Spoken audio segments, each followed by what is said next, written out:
राज्यातील अनेक लाखो लाडकी बहिणींसाठी एक आनंदाची बातमी समोर आलेली आहे. उपमुख्यमंत्री सुनित्रा पवार यांनी महिलांसाठी 10 योजनांची घोषणा केलेली आहे. या योजनेकरीत महिलांसाठी 25,000 रुपये आणि 10 वस्तूंचा लाभ मिळणार आहे. तुम्ही किंवा लाडकी बहीण योजनेचा लाभ घेत असाल किंवा नसाल, तुम्ही नोकरी करत असाल किंवा घरकाम करत असाल किंवा शेतात राबत असाल, महाराष्ट्रातील प्रत्येक महिलांसाठी आजचा दिवस ऐतिहासिक ठरलेला आहे. राज्याच्या पहिल्या उपमुख्यमंत्री सुनित्रा पवार यांनी महिलांच्या उपक्रमासाठी तब्बल 10 योजनांची घोषणा केलेली आहे. या योजनेअंतर्गत महिलांना पात्र 25,000 थेट रोग मिळणार आहे आणि सोबतीला जीवनावश्यक 10 वस्तू मिळणार आहेत. आणि सर्वात महत्त्वाची गोष्ट म्हणजे या योजनेचे GR म्हणजे शासनाने काढलेले आहेत आणि दुर्दैवाने याचा प्रसार झालेला नाही. टीव्हीवर छोटीशी बातमी आली आणि निघून गेली आणि 90% महिलांना अजूनही माहीत नाही की याचे फॉर्म भरणे सुरू झालेले आहेत. आजच्या या व्हिडिओमध्ये पाहणार आहोत ते 10 योजना कोणत्या आहेत, तुम्हाला 25,000 कसे मिळणार आणि कोणते 10 वस्तू सरकार तुमच्या घरी पोहोचवणार आहेत. जर तुम्ही ही माहिती मिस केली तर तुमच्या हक्काचे पैसे तुम्हाला मिळणार नाहीत. म्हणून हा व्हिडिओ शेवटपर्यंत नक्की पहा. बहिणींनो, आता संपूर्ण महाराष्ट्राचे डोळे बारामतीकडे लागलेले आहेत, कारण तिथे पोटनिवडणूक सुरू आहेत. सुनित्रा पवार तिथून स्वतः निवडणूक लढवत आहेत. राजकारण बाजूला ठेवले तर अजितदादानंतर सुनित्रा वहिनींनी कामाचा धडाका लावलेला आहे. त्याचे कौतुक सर्वत्र होत आहे. आता ते एक महिला असल्यामुळे त्यांना जाणीवपूर्वक महिलांची सर्व अडचणींची कळवत आहे. विधानसभेत जेव्हा ते उभ्या राहिल्या तर सर्व महिला त्यांचे कान टिकून भाषण ऐकत राहिले होते. त्यांनी स्पष्ट केलं, लाडकी बहीण म्हणून चालणार नाही, तर बहिणीला खऱ्या अर्थाने स्वावलंबी करायचं आहे. मध्यंतरी लाडकी बहीणच्या KYC मुळे गोंधळ झाला. 71 लाख महिलांच्या पात्रतेवर प्रश्नचिन्ह उभं राहिलं आणि महिलांमध्ये नाराजगी होती. आणि हीच नाराजगी दूर करण्यासाठी, महिलांमध्ये आर्थिक ताकद दूर करण्यासाठी तब्बल हे 10 योजनांचा मास्टर प्लॅन समोर आणलेला आहे. याच्यात काही योजना जुन्या आहेत तर योजनांमध्ये मोठे बदल झालेले आहेत आणि 25,000ची योजना म्हणजे तर पूर्णपणे नवीन आहेत. वेळ वाया न घालवता पाहूया 10 योजना. म्हणून महिलांसाठी 10 योजना सुरू केलेल्या आहेत. या योजनेमुळे 25,000 रुपये आणि 10 वस्तूंचा लाभ मिळणार महिलांना. याची पात्रता काय असणार, नेमकं काय होणार, योजना कशा प्रकारे असणार आहे आणि या योजनाची माहिती तब्बल आपण देणार आहोत या व्हिडिओमध्ये. आता या योजनांमध्ये बदल झालेला आहे. पूर्वी आपण लाभ घेत नव्हते, आता लाभ घेता येते आपल्याला. 25,000 रुपयाची योजना तर पूर्ण नवीन आहेत. 25,000 महिलांना मिळणार आहेत. आता मिळवण्यासाठी हे व्हिडिओ पूर्ण बघा, मध्ये सोडू नका.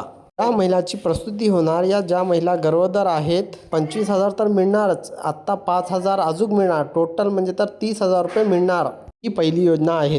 दुसरी योजना अशी आहे की तुमच्याकडे आधार कार्ड असेल तर तुम्हाला बँकच्या मार्फत 10,000 रुपये भेटणार. तुमच्याकडे राशन कार्ड असेल तर तुम्हाला तब्बल 9,000 रुपये मिळणार. तुमच्याकडे ड्रायव्हिंग लायसन्स असेल तर वाहन परवाना काढलेला असेल तर तुम्हाला अजून एक लाभ मिळणार आहे. शेवटची योजना 25,000 रुपयाची आहे. आता पहिली योजना ज्या महिला गरोदर आहेत त्यांच्यासाठी आहेत. या योजनेमध्ये 5,000 रुपयाचा लाभ मिळणार आहे. दुसरी योजना म्हणजे ज्यांच्याकडे आधार कार्ड आहेत 10,000 रुपये मिळणार आहेत, ज्यामुळे सगळ्या महिलांना दुसरी योजनेचा लाभ घेता येईल. शेवटची योजना सगळ्यात भन्नाटे आहे. ती योजना म्हणजे 25,000 रुपयाचा थेट लाभ.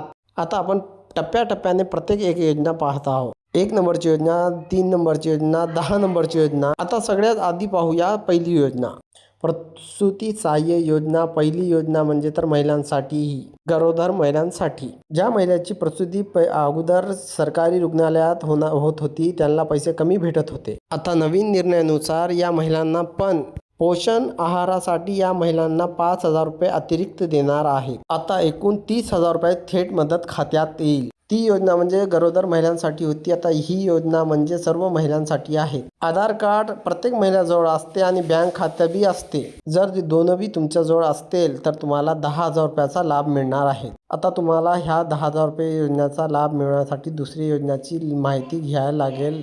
ही योजना केंद्र सरकारची आहे आणि याचं नाव प्रधानमंत्री जनधन योजना. या योजनेअंतर्गत महिलांना 10,000 रुपयाचा ओव्हरड्राफ्ट मिळणार आहे. तुम्ही जर 6 महिने ते खाता वापरलेला असेल तर आणि त्याच्यात लाडकी बहीण योजनेचे पैसे घेतलेले असतील तर तुम्हाला बँकेकडून 10,000 रुपये दिले जाणार आहेत. आता या योजनेची कशी पात्रता आहे आणि कसा फॉर्म भरायचा आहे, तुम्हाला कोणती कागदपत्रे लागतात हे लगेच सांगतो.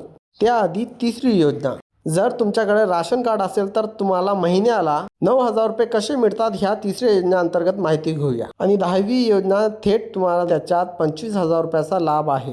तिसरी योजनात राशन कार्डवर तुम्हाला 9,000 रुपये मिळतात. तुमच्याकडे राशन कार्ड असेल आणि तुम्ही तुमच्या कुटुंबाचे प्रमुख असाल, हेड ऑफ फॅमिली, अशा महिलांना विशेष भत्ता, वर्षाकाठी विशेष भत्ता म्हणून महिलांना 9,000 रुपये देण्यास नवीन तरतूद या GR मध्ये केलेली आहेत. आता फक्त ही महाराष्ट्राच्या 14 जिल्ह्यांसाठी योजना आहेत जिथे शेतकरी कुटुंब आहे आणि त्या कुटुंबाची प्रमुख व्यक्ती राहिलेली नाहीत, तिथे याचा लाभ मिळतो.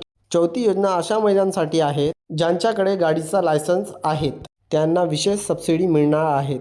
चौथी योजना वाहन परवाना, ड्रायव्हिंग लायसन्स. ज्या महिलांकडे ड्रायव्हिंग लायसन्स आहे आणि ज्यांना वाहन चालवता येते त्यांच्यासाठी व्यावसायिक वाहन खरेदीवर मोठी सबसिडी देणार आहेत. महिलांसाठी व्यावसायिक किंवा टॅक्सी खरेदी केली जाईल. 5वी ते 9वी योजना मोठा 10 वस्तूंचा संच. यामुळे महिलांना घरकाम सोपे व्हावे म्हणून 10 वस्तूंचा संच मिळणार आहेत. सर्व कंदील, गॅस शेगडी, पाणी बॉटल, पिण्यासाठी फिल्टर, महिला गटासाठी लागणारे छोटे किट यामध्ये समावेश आहेत. विशेषतः ग्रामीण भागासाठी महिलांसाठी ही योजना वरदान म्हणून ठरणार आहे. 10वी आणि सर्वात मोठी योजना बिनव्याजी 25,000 रुपयाचा कर्ज. आता वळूया सर्वात मोठी योजनेकडे.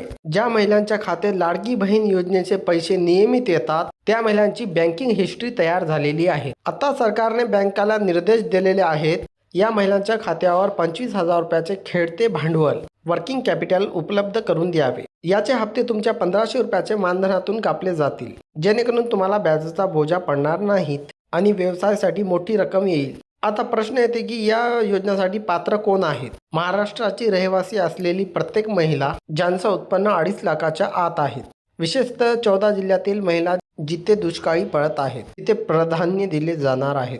तुम्हाला जवळील सेतू केंद्रात किंवा अंगणवाडी सेविकेत संपर्क साधायचा आहे. लक्षात ठेवा, या योजनेचे फॉर्म आता सुरू झालेले आहेत. जर तुम्ही वेळ घालवलात तर कोटा पूर्ण होईल आणि तुम्ही लाभापासून वंचित राहाल. सुनित्रा पवार यांनी घोषित केलेले आहेत की या योजनेचा प्रसार कमी झाला असेल तर प्रशासनाने प्रत्येक पात्र महिलेपर्यंत पोहोचले पाहिजे. आणि सर्वात अगोदर तुमचे कागदपत्रे रेडी ठेवा आणि हे व्हिडिओ सर्व बहिणीपर्यंत पोहोचवा. हे तुमची जबाबदारी आहे.